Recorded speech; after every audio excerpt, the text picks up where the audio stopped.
I am going to swear in all of our new members en masse. If you will raise your right hand and repeat after me. I do solemnly swear that I will support, honor, protect, and defend the Constitution and government of the United States and of the state of Florida, that I am duly qualified to hold office under the Constitution of the state and under the charter of the city of Vero Beach, and that I will well and faithfully perform the duties of Utility Commission member, of which I am now about to enter. So help me God. Thank you. If we can just take a minute for all of the members to introduce themselves. We'll start over here with the Utilities Commission and finish with the Finance Commission. Thank you. My name is Bill Graylis. I'm here representing Indian River Shores. My name is J. Rock Tonkel, and I was appointed by Craig Fletcher. My name is Jack Shoup, and I was appointed by Jay Kramer. And my name is Scott Stradley, and I was appointed by Pilar Turner. My name is Jane Burton, and I was appointed by Mayor Dick Winger, and I am also the county rep. My name is Herb Whittall, and I was reported by Amelia Graves. My name is Bob Blumstein, and I was appointed at large. My name is George Wachinski, and I'm an alternate. My name is George Christopher. I was appointed at large.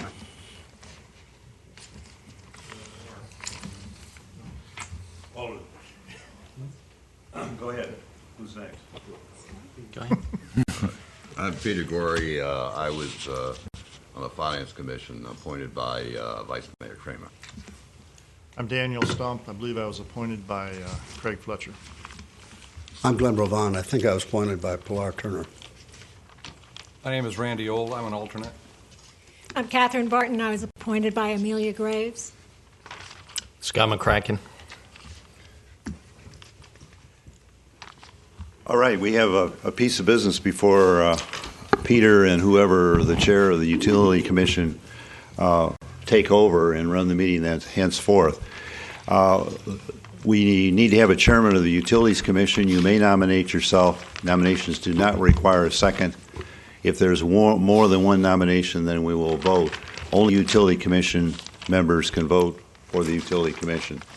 So at this point, I will accept nominations. I would nominate Scott Stradley. Scott Stradley is duly nominated. Any more nominations? I nominate Herbert Whitehall. Herbert Whittle is nominated. Any further ones? Okay, the nominations are closed. Tammy, how do we do this? First, take a nomination for Mr. Stradley. All right, so the way you're going to vote is you'll vote for Mr. Stradley. I guess, do you want them to raise their hands? Is that going to be the easiest way? Or voice? Sure, I can do a roll call. Okay. You want to do the roll call? I'll have you do it. Okay, we'll first take nominations for Mr. Stradley for chairman. And it takes what? It takes 4 votes. Yes, sir. If there's not 4 votes, we'll do it over again. I guess there's going to have to be, though. Mr. Blumstein? No. Mr. Tonkel? Yes. Mr. Whittall? No. Mrs. Burton? Yes. Mr. Shoup? No. Mr. Grellis? Yes. Mr. Stradley? Yes. So Mr. Stradley got 4 votes, I believe. He did. Yep. No, 4 to 3. We'll turn the meeting over to Mr. Stradley to call for nominations for vice chair. Okay. Thank you very much. Call for nominations for vice mayor. Vice mayor. Vice chair. I'm sorry. And I'm going to take the privilege of having the mic to nominate Jane. Any other nominations? You want support for that? I understand we don't need a second. All right. I nominate Herb Whittle.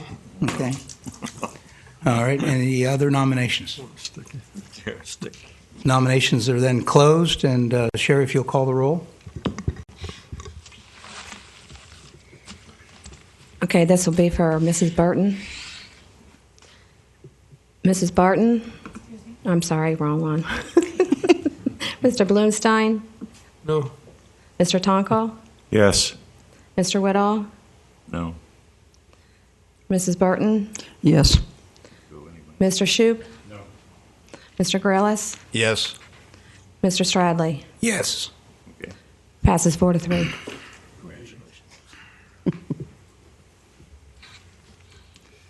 Okay, and next we have a brief orientation on the Senate from the city attorney. And this will be very brief. Since most all of you have served before, I think you all know the rules, but I'll just repeat two of them for you, just as a refresher. And you should have been given the latest copy of the Code of Ethics little pamphlet, something for you to read in your leisure time.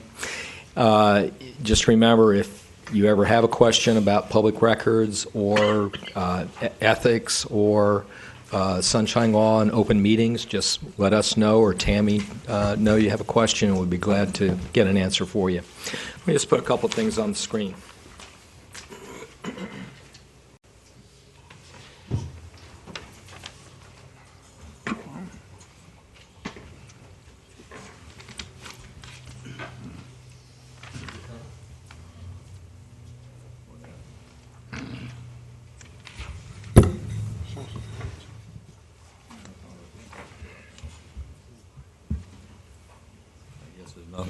First rule that I'd like you to remember is under our open meetings law, whether it's by face-to-face meeting, Twitter, tweet, email, telephone, Facebook, instant messaging, any city business that may foreseeably come before the council or before your board can only be discussed lawfully by your members, between two of your members or more, if it's in a noticed public meeting such as you have today and minutes are taken.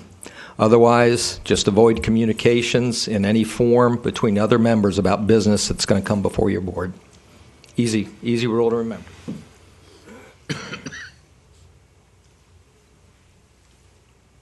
As to public records law, the key rule to remember is anything that you receive or anything that you generate that has to do with the business of the city or your board is going to be a public record. So any documents, and this includes anything electronic, anything written down, anything printed, you name it, if it's a document that can be either reduced to a written form or it can be transmitted electronically, it's going to be a public record. And just remember that all those things are open to public disclosure with some exceptions. I can't think of one right offhand that would apply to the business of this board. But just keep in mind that anything, this is why if you want to, and one thing I'll throw out there, if you need to transmit some information to other members, typically the rule is, of course, give it to the city clerk. She will distribute it, and that way your members can discuss it at your next meeting. But no back and forth, because that gets then into your public meetings problem, okay? So just remember, anything you get or anything you produce that has to do with your business or city business, it's got to be retained, and the best thing to do is provide it to the city clerk, and she'll keep it in her archives. Okay? And that's it in a nutshell. And let us know if you ever have any questions or any concerns. Thank you. Thank you very much. So now we need to set our future meeting date and time. I'd like to do it as soon as possible. And at our next meeting, I'd like to invite Florida Power and Light, and so we can be looking at the options that they presented to the City Council on the 4th. I believe it was the 4th. The City Council's asked us to take a look at that and then report back to them on that. So with that preface, Sherry, what dates do we have available? When were you thinking of? You don't have a date in mind, or? Is there anything next week?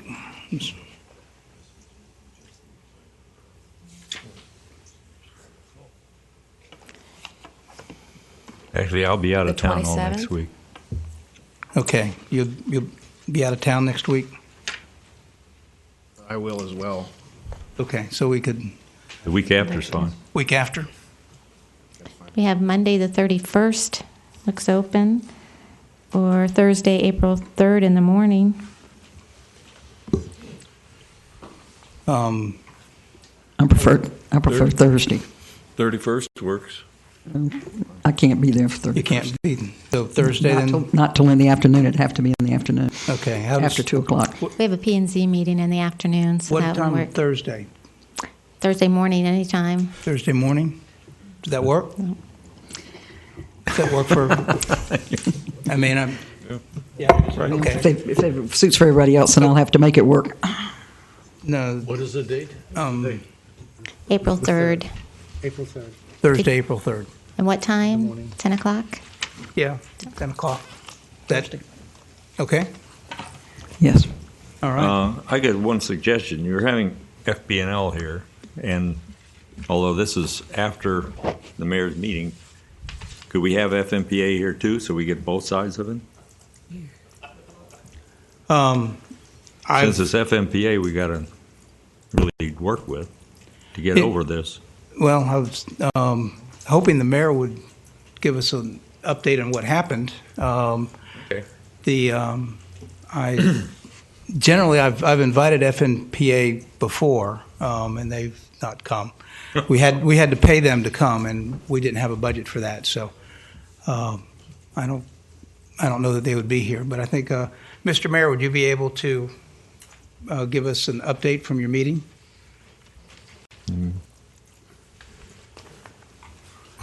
I frankly don't know. Let me rephrase the question. Mr. Mayor, if you can give us an update from your meeting, will you give us an update from your meeting? I will tell you what I can tell you. If there is anything to tell you, I don't really know that there will be. Okay. I mean, I hate to be nebulous, but it is what it is. Well, your meeting's on the 2nd, right? That's correct. Yeah, so. That's correct. Next day. Okay. But I don't expect it to be a very involved meeting, really, at this point. So. Okay. If you, whatever you can, Mr. Christopher. By way of clarification, you're asking FPL to come and do what? I'm asking FPL to come and do what the council has asked us to do, and that is to look in greater detail into the recent proposal that came from FPL that Ms. Brunges presented and the attorney presented on the 4th. Well, just by way of clarification, while looking at that proposal could make sense, it's a proposal that's been rejected out of hand by FMPA. So all it is a concept on FPL's part. And while hearing that might make sense, it's not there's no agreement to it. FMPA said it was unacceptable. So I'm not sure what. There's nothing to vet because there's nothing agreed to. There's nothing on the table. So it's sort of the other thing would be you mentioned FMPA would not come unless they were paid. I think that probably relates to their bond counsel coming. I'm sure internally people would come without compensation. Well, it wasn't the bond counsel, but I appreciate your comments. I think one of the things that we can look at that meeting is the correspondence that's gone back and forth, and some of the reasons that the FNPA has objected to the FPL concept. I'd like to look at that and flesh some of those things out. One of the things, Mr. Christopher, that I appreciate for the city, that the city of Vero Beach does, that I know that the county doesn't do, is we have these commissions which lets us get down into more detail, sometimes into the weeds of these things that are going on, as with respect to the Train Commission, is a good example of that. And so we have these public meetings, and we get down into some of these details. I understand FNPA's position on FPL's proposal. I also understand that the council had tabled taking a stand on that proposal until such time as we and the Finance Commission had a chance to look at it. So I'm trying to accommodate the direction of the council and yet look at things, and I appreciate that. Ms. Brunges, did you have a comment? Yes, ma'am.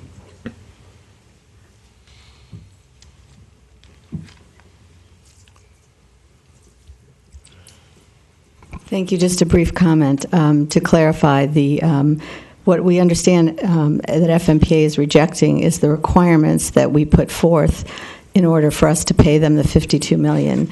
They haven't necessarily taken a position on the concept of how it's going to be implemented in the community if the city council agrees to that. So one of the things that we would be in that meeting, I think it would be appropriate for us to be here for a couple of reasons. One, we'll be most anxious to know Mr. Winger's update, and based on what that is, we'll probably have an update of our own as far as where things stand from an FPL perspective, irrespective of this offer that's on the table right now or this option. But those, as you said, those conditions that we put forth in order for us to even give FMPA the $52 million, I think are what was deemed unacceptable. And so those conditions are things like you said that perhaps could be vetted and discussed, and so I think it's appropriate. It's not the concept itself. And I think your charge was to recommend to the council whether this was a good option going forward, this immediate discount. That really is separate from FMPA. So just wanted to clarify that. Okay. Scott, I have a view about the comment made here that I'd like to express. I don't know that FMPA actually would have any interest in appearing before this committee, even if it were an invitation were extended. I mean, the fact is that they have kept their discussions and deliberations between 2 or 3 people representing the city, and we all know who those are. I would be surprised, and I'm not necessarily opposed, by the way, to if they're going to appear and be subjected to the kind of questions that we might have in looking out for the city's interest. But I guess I could ask Jim O'Connor or the mayor to comment as to whether or not you think, if an invitation were issued, whether or not they'd even entertain that, given their statements, both public and private, to date. And before you do that, I want to clarify one thing. It wasn't the FNPA, it was the FMEA that I had invited before. So the FMEA, Barry Moline, and that he wouldn't come without being paid. And so that's different, and I wanted to clarify that. So. Well, don't expect too much on April 2nd. Don't expect too much. Don't expect too much. And I think Jim and I just chatted about it. There's a litany of 12 or 14 conditions that FMPA has put forward to the city. And remember, these are the city's contracts, not Florida Power and Light's. We're the ones that signed these. Rightly or wrongly, we did. And we do not expect to be equipped to deal with any of those on the 2nd, because it's been asked of us that the 3 of us come, and Wayne Comet will come also, which will give us an attorney, but not an attorney as a specialist's figure. So don't expect too much of us. I think what Jim and I would intend to find out is a definition of a path forward. If there is a path forward, I think there is, but if there's a definition of how the path would work, I wouldn't expect that we could come back and say anything more than, what do you think, Jim? To me, a critical outcome will be, as the mayor said, a path forward. But that path forward's got to include all the parties. That's ourselves, FPNL, FMPA, OUC, because that's how this package is going to have to be put together long term. Some hold the contract, others are executing the contract, and then obviously we sign the contract. So what I will be trying to do is to make sure that FMPA, through one of their pieces of correspondence, said they didn't want to meet with FPNL. Well, that can't take place, and so we've got to make sure all the parties come in. Going back to another issue that you all talked about, I think it would be appropriate, Rock, to send a letter to FMPA. We're obviously not going to pay one of their staff people to come down, and we don't need a specialist, but I think they should be invited to any forum that we have and make it a standing invitation if that's what we want to do. And they'd come down and make whatever presentation, or at least hear the presentations. And that way, FMEA is a totally different arm, as George indicated. I think that's a different issue, but FMPA is the one that we're dealing with. And if they choose to come, that would be great, or, it may be that they won't feel it appropriate. But the standing invitation would be good. I think that's a fine idea. So, Scott, I think what Jim says makes sense. I would suggest to you that you also consider, let's see, this second city council meeting of the month will be what, the 15th or 16th? Is it the 16th? 15th. 15th. I go to Europe on the 16th, but you may have more information, and I believe your commissions are meeting independently anyway into the future, right? Is that correct? Just today you're having a joint meeting? I don't understand. No, I think that we'll have to take events as they occur. We have separate items that we have to deal with in terms of doing variance reports and following the budget and so forth. But where appropriate, as we have in the past, we would get together like this, but not on a standing basis unless there's a particular need. Okay, thank you for clarifying that. Need. Scott and Peter and the rest of you, thank you for going through this. It's got its problems. What I'm suggesting to you is we don't know what we will find out. I mean, we simply don't. I don't know how to say it any other way. I mean, I have not talked to FMPA. If I ever talked to them, it's been a long, long time ago, And so I go in without expectation. I would expect that we will have to come back to City Council after the second meeting and ask for City Council's permission on some path forward. I would expect that. So what I'm suggesting to you is that you might schedule a second meeting past the 15th when we have direction from City Council. But look, I'm just one member of City Council. I was delegated by City Council, asked to do it by Florida Power and Light. I believe Amy agrees to that. And, to try to get something moving here. And actually, we've had quite a bit of movement back and forth. It hasn't all been agreeable, but we have. And asked for by FMPA. So we're going to try to do that. But we cannot, Jim and I cannot act on our own without permission of City Council. And I would not expect that we're going to have to ask for some of that on the 15th. I mean, we don't do things independently and avoid. So I would expect more substantively you'll be able to get into more detail on it after that City Council meeting and City Council gives direction. I can't give you direction. Well, by the way, we can't interject ourselves prematurely.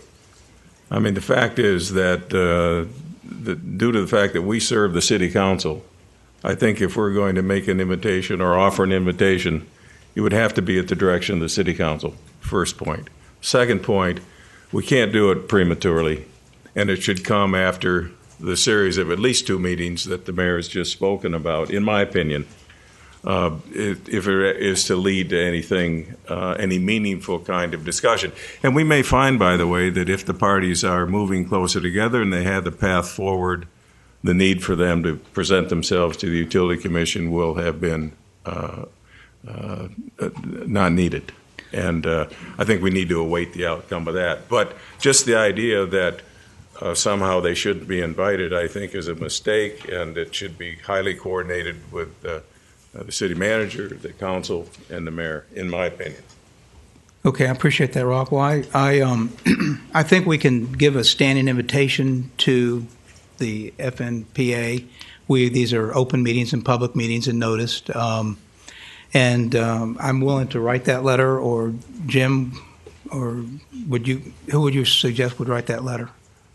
Mr. Chairman, coming from you, I think would be good, and I believe City Clerk's office could prepare that for you. I mean, it just has to be sort of short. The key is if we're going to hear a presentation from one of the four parties involved in this, we might as well invite everybody to that.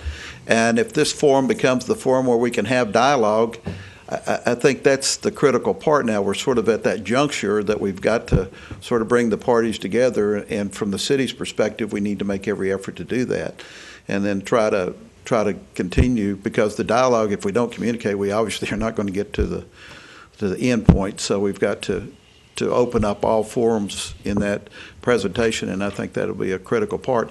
And who knows, it may fall in the lap of you all. At this stage, is I'm just looking for which lap we have to work in, because we'll work when whatever the environment is.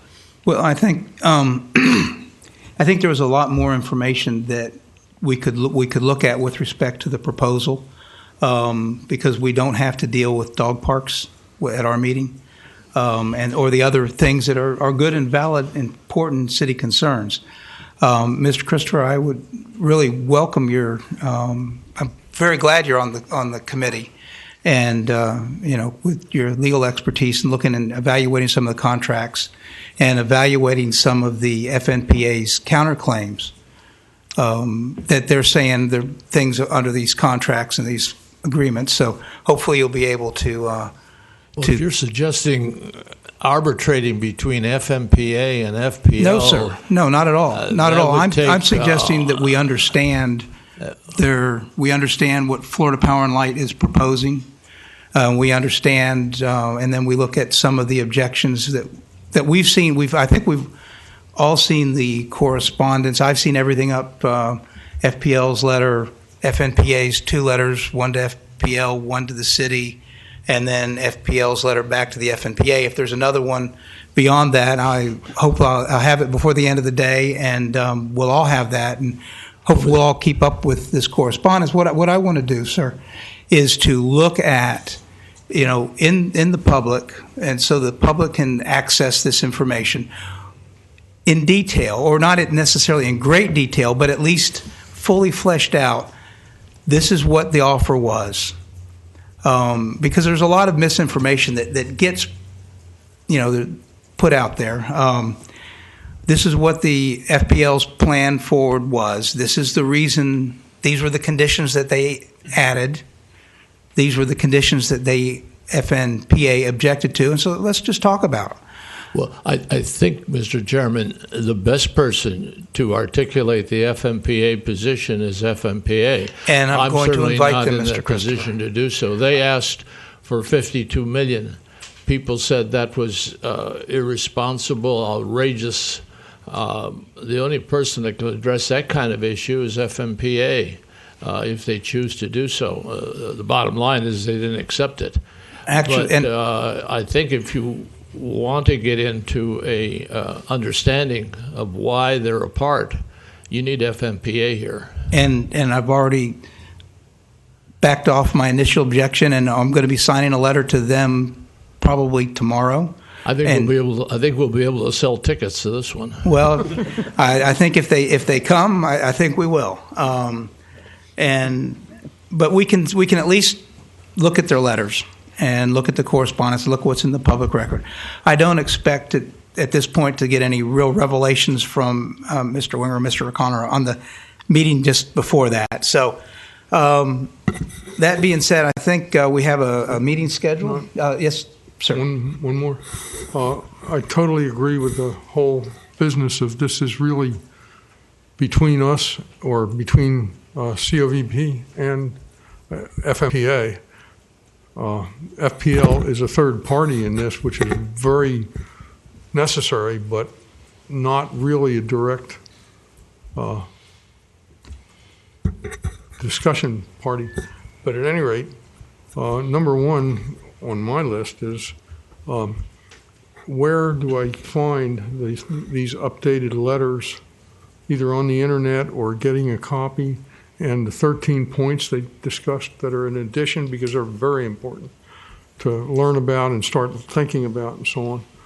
Is that available now on the internet, or is that something? I that we don't have know to if get- it's on the internet. or someplace but that we can get Sherry, this. if It's not on the internet, but we'll get you copies. Anybody else need the copies? And actually, we'll just provide them to the whole commission. Okay, would that include this latest meeting minutes or whatever? Are you talking about the meeting coming up on April the 2nd? No, the one I understand you just had, or You're talking about city council meeting? no? Somebody said there were 13. I think the mayor said there were 13. I'll answer that one. Other issues. There are 3 letters from FMPA. One is directed to Jim O'Connor, and the other 2 are directed to Florida Power and Light. You need all 3 letters. And there are 2 letters from the Chief Executive Officer of Florida Power and Light to FMPA. You need both of those letters. In the first of those letters, I counted 13 objections. That was my count. I have to tell you, it could be 11 or 14, depending upon how you define them. But they are in the first of those letters, which I believe is February 24th. I may be wrong about that, but I believe it's February 24th. And if you count them, and they're in categories, objections to, there's objections, they have objections in the letter, at least, to the contracts that exist with OUC at this point in time, between the city and OUC, and between Florida Power and Light and OUC. And so that's one whole category, and there's a few of those. And then they get into a number of objections having to do with contingent liabilities, which may be the hardest, really, frankly. And then they have a number of I'm talking contingent bond liabilities. And they have a number of objections having to do with contingent liabilities like the plant and that sort of thing. I think those are probably easier to deal with. I counted 13. Bob, if it's 15 or 11, I apologize. But they're in the letter of they're in the first of the FMPA letters, and in fact, those same things have been repeated to us since a long time. I mean, the first copy, I think it was 2007. There's another document that would be valuable to you, which Tammy can give you, which does have a correction that Mrs. Turner made in it last night. But it's called the timeline, and it tells you when there was a document or a conversation going back to the early 1990s. So it tells you the date that each contract or any conversation occurred. And I would encourage you to get that, because I don't tell you that the captions, which I did, are completely, I mean, how do you summarize a 100-page document in 10 words? But I think that would be useful as an index for you if you want to ask for documents, because I think it probably gives you everything one would want. I hope I gave you a longer answer than you wanted. Okay.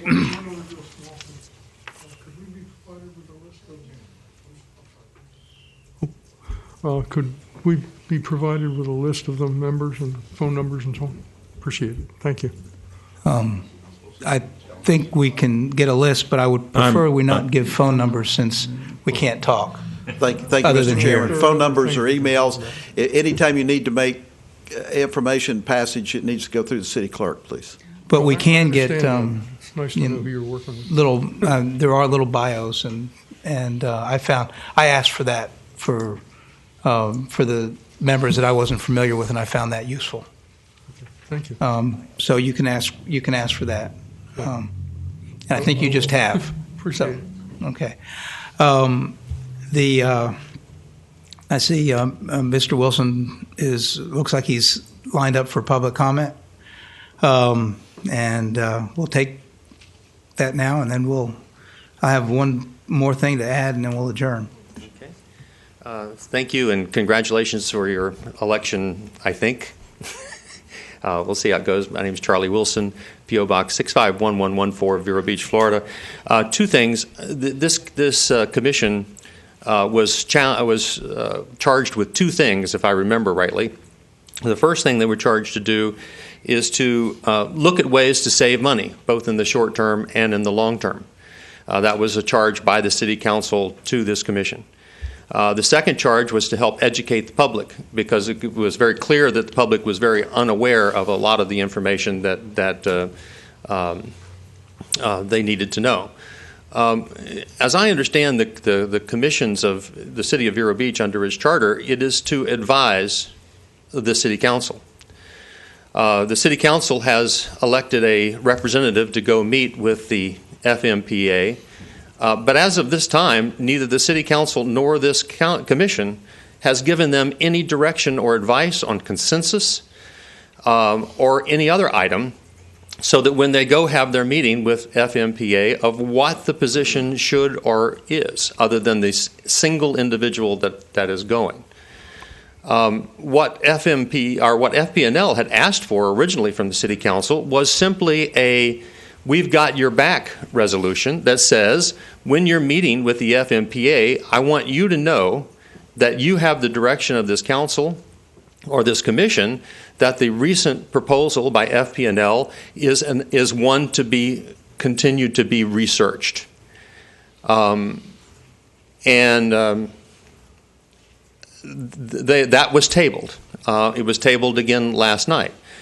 I believe it was. I don't understand how this commission can do either of its charges, either to educate the public in advance of that meeting, or to advise the City Council's representatives in advance of that meeting what the consensus of both the commission and the advice to the City Council of what their position should be. You've just by virtue of the date selection have placed it the day after the meeting instead of 2 days before the meeting with FMPA. So I don't understand how what use it is to advise after the meeting's over.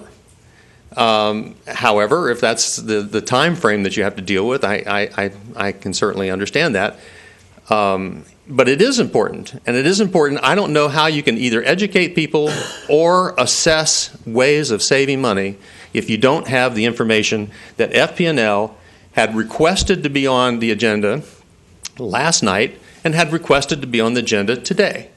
They were told at the meeting on March 4th that they would be able to present their information to this commission, and for some reason, now they're being prevented from doing that. And you've even got some members who are saying, why should we listen to FPNL? Well, the reason we should listen to FPNL is because they're our partner. They are assisting us in very technical ways that we don't have available to us. So FPNL is an important part of this conversation to go to FMPA. FPNL has not said no to FMPA. FMPA has said no to us. So for Mr. Winger to go to this meeting without the advice and counsel of this commission, which is the reason it was sent here, the reason it was sent here so that this commission could give advice and counsel to the representatives from the council to go to FMPA, and I don't see how you can do that without at least considering the information that FPNL has been charged with giving you.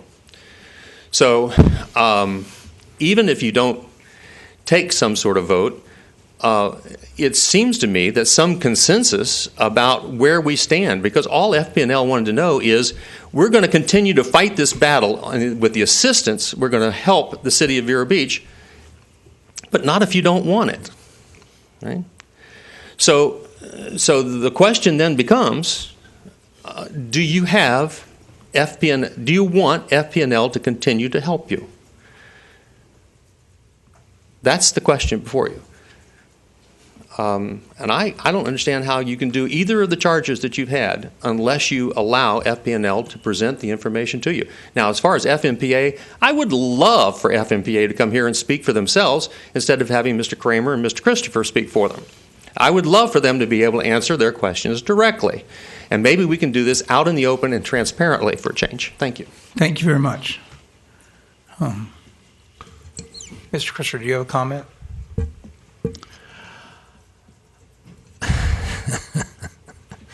It's a shame when people have to get up and personalize things. He wasn't making very good points, so he decided to swing out. I assume nobody thinks I'm here representing FMPA. I'm a taxpayer. I'm a user.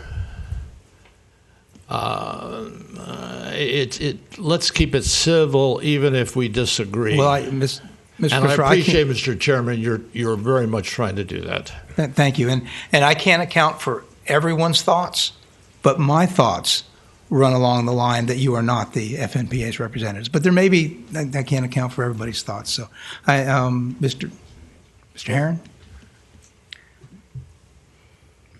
Well, I would agree with the previous speaker that FPL and your transactional attorneys are your partners in this, and perhaps this is something that you could talk amongst yourselves. That I believe that in any negotiation that the mayor or the city manager or city attorney would participate in, that they would be fully backed by their partners, being FP&L and the transactional attorneys, and that when they go to speak to the FMPA, they have that team with them. I think that would be prudent for our city. I think it would be very prudent for our ratepayers. So with due respect, if that be something that you guys could talk amongst yourselves, perhaps you can even make a motion to advise the council that that's something that you would think prudent, to have the entire team there representing the city and the ratepayers in front of the FMPA. Thank you. Okay, thank you.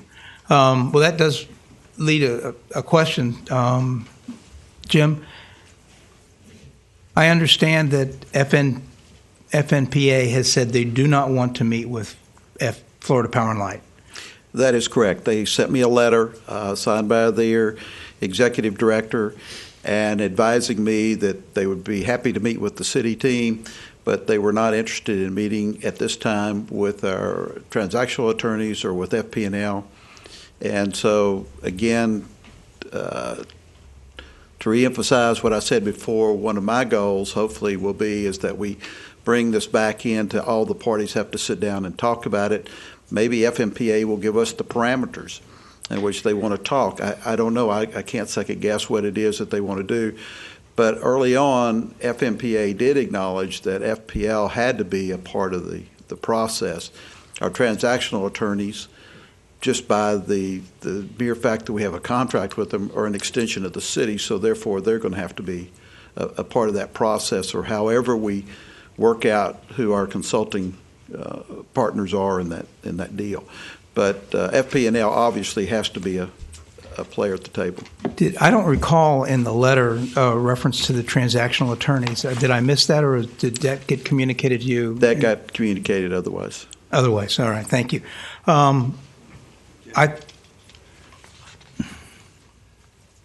This comment is the same as Jim's. We will have no transactional attorney with us.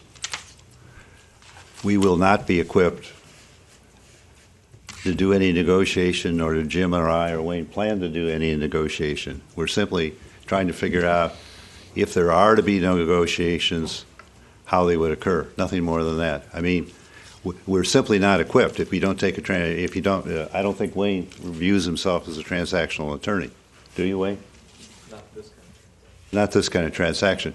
So that's why when you asked me to comment earlier, I said don't expect too much, because I view it as probably a fairly short meeting. I mean, what is the path forward? If there is a path forward, I think there is, of course. But what is the path forward? If we get that, that's the objective. Don't expect more. Well, I think that's a very unfortunate position that the FNPA has taken to exclude our attorneys. I'm going to make a motion that the Utilities Commission recommends to the mayor and the city manager that they do take our transactional attorneys, because that is part of our team. If they're speaking to the city of Vero Beach, they're speaking to our team, and I can see them excluding the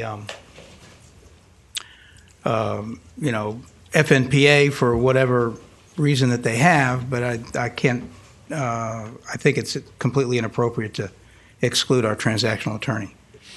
Could I say that? What we're trying to do, and from what I understand of all this, is we're not trying to negotiate anything. We're trying to figure out what's going on, what has caused this problem. And the transactional attorney may not be, if they don't want him, why should he be there? It's not a negotiation. Mr. Will, if we could hold discussion until we find out if I get a second, and then we'll have discussion. So I've made a motion. And hearing no second, the motion fails. Mr. Chairman, could I comment at this point, or do you want to continue? Actually, I'm really trying to get this meeting over so we can get into this. Is supposed to be a short meeting.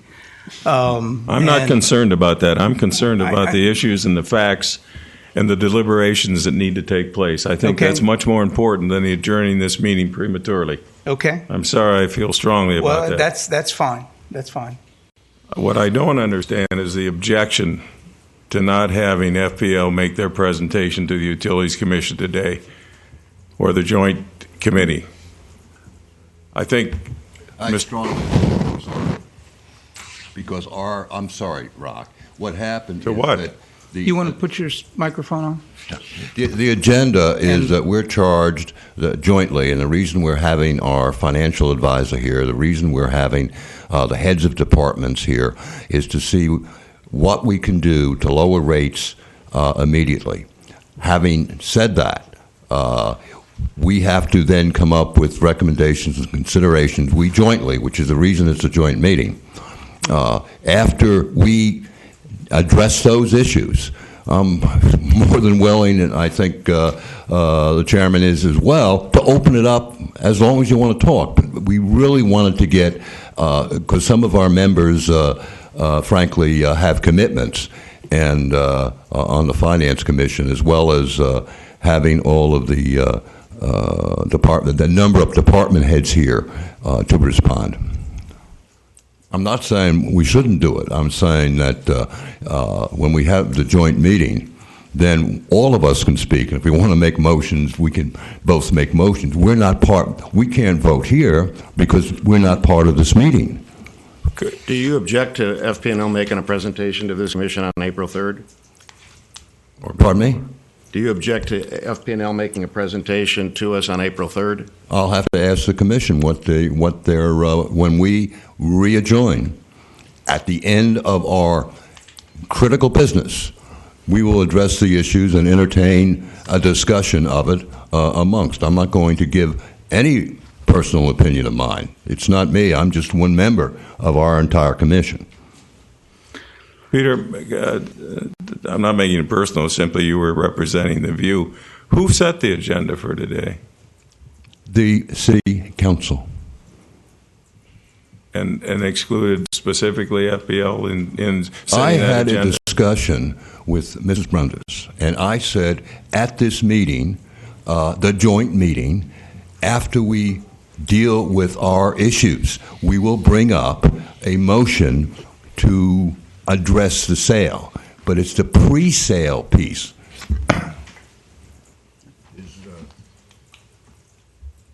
That was our discussion. That we, in fact, will address the post-sale or the negotiations after, and make a motion, after we have dealt with what we can do to lower rates. And after meaning today, later today. Yes. Yeah. And Mr. Wilson had all that, and several members, and I said that was our intention, and the chairman and I had discussed it. I think that a lot of people, Rock, were confused by how fast things were happening at that city council meeting, because the mayor had requested that the motion be tabled. Or actually, Mr. Kramer made the motion to table it, and the mayor's request was until we had, and the finance committee had vetted this proposal. Mr. Gorey then, they mentioned that Mr. O'Connor mentioned there was a joint meeting today, made that an option to look at this. Mr. Gorey then got up and mentioned that we had a very, very busy agenda already for today. Mr. Winger then made a motion to instruct. What Mr. Gorey said is he was going back to an earlier motion to look into other ways to lower the cost, the power cost right now. Mr. Winger made a motion to instruct the Finance and Utilities Commission on that date, March 19th, to look at other means in reducing utility rates. Mr. Kramer seconded that motion. In discussion, Mrs. Turner supported it. It was passed 5-0. I came away from being there thinking that on the 19th we were going to look at the FPL information. It was on further review of the minutes that I realized that for this meeting today, we're to look at the other ways to reduce it that Mr. Gorey had already planned, and to bring in the department heads and the advisors. That being said, that is why I was anxious to get a meeting scheduled as soon as possible so that we could take up this other charge.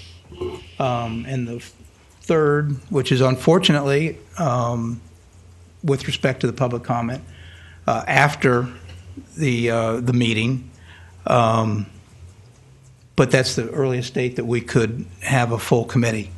And so, Mr. Chairman, I believe I was one of the ones that said I couldn't be here on the 31st, but in the interest of hearing this discussion, if it would be possible, I would reconsider my availability and make me available to be at that meeting, and whatever else I had scheduled will just have to be rescheduled, because I think it is urgent to do that.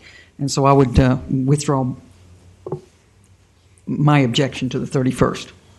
Okay. I'd move that we reconsider the former date and move it to the 31st as recommended by Mrs. Burton. Okay, I'm not sure that we necessarily need a motion, but I welcome it, and if we do, I second it, but I want to have a discussion. I do want to have all 9 of us available if it's at all possible, or at least certainly the 7 voting members, and I do want all 9, and I actually want to speak to that before we're done. What day? What is that? A Monday? That's a Monday. That's yes. a Monday, and I'm not clear. Is the clerk is still sitting there? I see a little. I'm here. But what times were available on that Monday? Actually, it's open all day. All day. Mm-hmm. So you Okay. can pick your time. All right. Everybody okay with Monday? It's fine with me. Okay. Mr. Chairman, are you contemplating inviting FMPA to that? Yes, sir. I'm going to send a letter to FNPA inviting them to that meeting in particular and to all of our meetings. I welcome them to be here. Ms. Christopher, is that good? Okay, so we have a motion and a second So is this going to be at 10 o'clock? at 10 o'clock? That's fine. Okay. All right. And all in favor, aye. Aye. Opposed? Motion passes. Okay. Yeah. I hope the FPL could be here. Thank you. We will do our best. Right now, I know there are conflicts on the 31st, but we will do our best because, as Mrs. Burton said, this is an urgent thing. I have to one more time seek some clarification because things are moving very quickly, as I think everybody probably is sensing.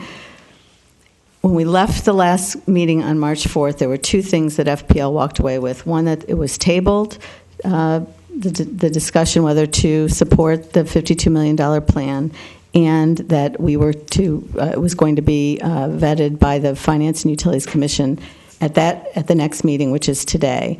I did request based on that, what we walked away with to be on this agenda today. And I wrote to Tammy to ask her to facilitate putting us on the agenda. I shared that email last night. That same day is when I had my conversation with Mr. Gorey. He contacted me and explained that he had had a conversation with the mayor, that was not going to be the charge of this meeting, based on Mr. Winger's April 2nd meeting with FMPA, and because there was many other things, many other business items that had to be covered today. There were consultants that was going to take a long time, and based on that, then I'm not prepared to present anything today. But one thing I just need to get clarification on, Mr. Gorey, you referenced that you had told me that there would be some vote after today's discussion, and I don't have any recollection of you saying that, and so I know we talked, but you didn't specifically say to me at the end of the meeting we'll vote on the electric sale issue, so I need to know what you're going to be voting on today. I'm going to make a motion regarding the sale.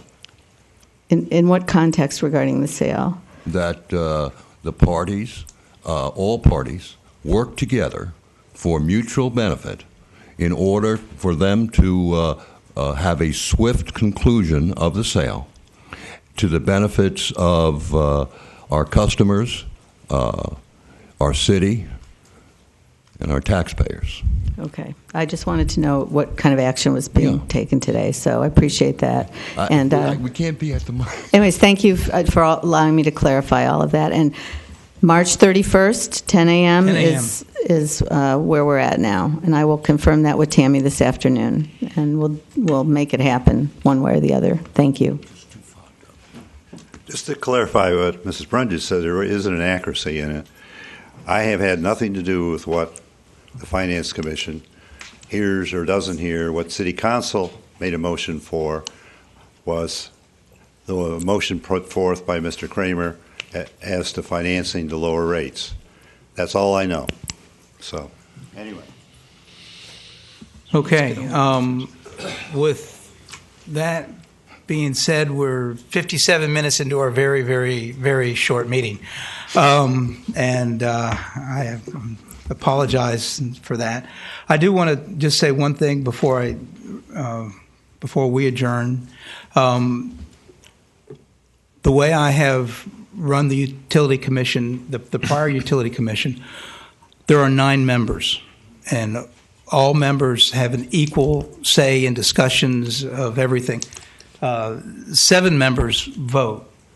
So I'm speaking specifically to the alternates. I value your contribution. I speak up and take part because we need you. Okay. With that being said, I make a motion to adjourn and second pass. Okay, and let's Mr. Gorey, 5 minutes, 3 minutes, 2 minutes. Are you ready to go? Let's go. I'd like a minute or 2. Yeah, okay. Okay, so 5? 5 minutes. 5 minutes. All right, so that would be 3 or 4 after. Let's say 3:05.